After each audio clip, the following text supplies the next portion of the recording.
this masterclass, we're looking at mix bus compression. Opinions differ considerably about how much a mix should rely on overall mix bus processing, and specifically within this processing chain whether a mix bus compressor is a good idea at all. What's clear is that poorly executed mix bus compression can both ruin your mix and massively compromise the mastering stage.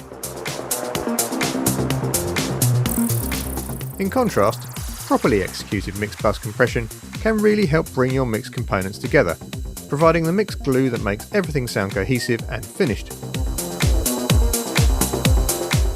Let's look at the best way to achieve this.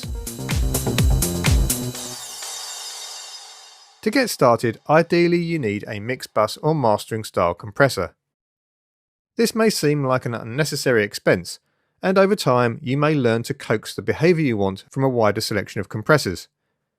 Nevertheless, a tailored design is simply easier to use and includes a smaller array of options with the right kind of attack and release profiles, ratios, knee shape and metering.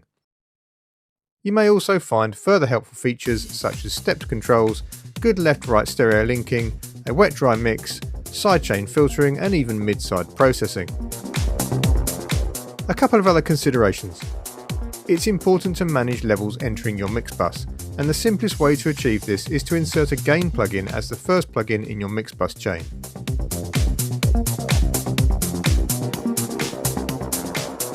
Also, if you're using other mix bus processing, such as EQ, be aware that changes to any processor placed before your compressor may influence its behaviour. The next big decision is at what stage during your mix do you set up your mix bus compressor.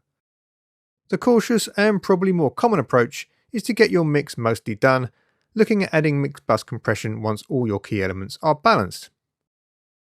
Here we're using a VCA style SSL bus compressor. For pretty much any type of material, start with a reasonably slow attack and a reasonably fast release coupled with a low ratio.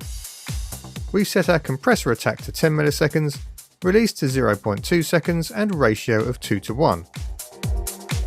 Now we simply lower the threshold to achieve a few dB of gain reduction.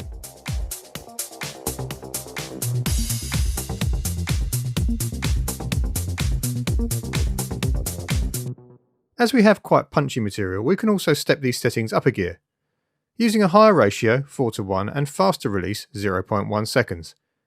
You'll see on this compressor design the 4:1 ratio has a different onset, and so you have to adjust the threshold to a noticeably lower setting. We've set ours to achieve around 4 to 5 dB of maximum gain reduction and have then increased the gain makeup accordingly. The outcome is more noticeable but works well for this sort of track.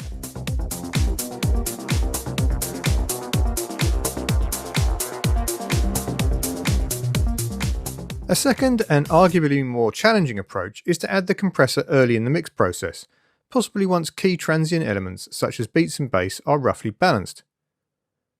This method is often called mixing into the compressor and requires you to be more aware of your mix bus compressor's gain reduction throughout the mix process. Here we have a simple drum and bass track that's dominated by beats and needs cohesion. We've loaded the same kind of VCA bus compressor, and it would be perfectly valid to use the same settings as our first example, but this time we're going for something slightly different. Our attack is faster, 0.1 milliseconds, and release is set to auto, which is signal dependent. We've then reduced the threshold to get a few dB of gain reduction.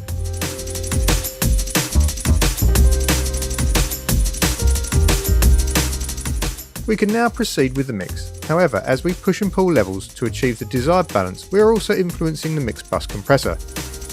Typically, low frequency content such as kicks and bass will drive the mix bus compressor, and with care, we can find a sweet spot that exploits the compressor and helps gel the mix.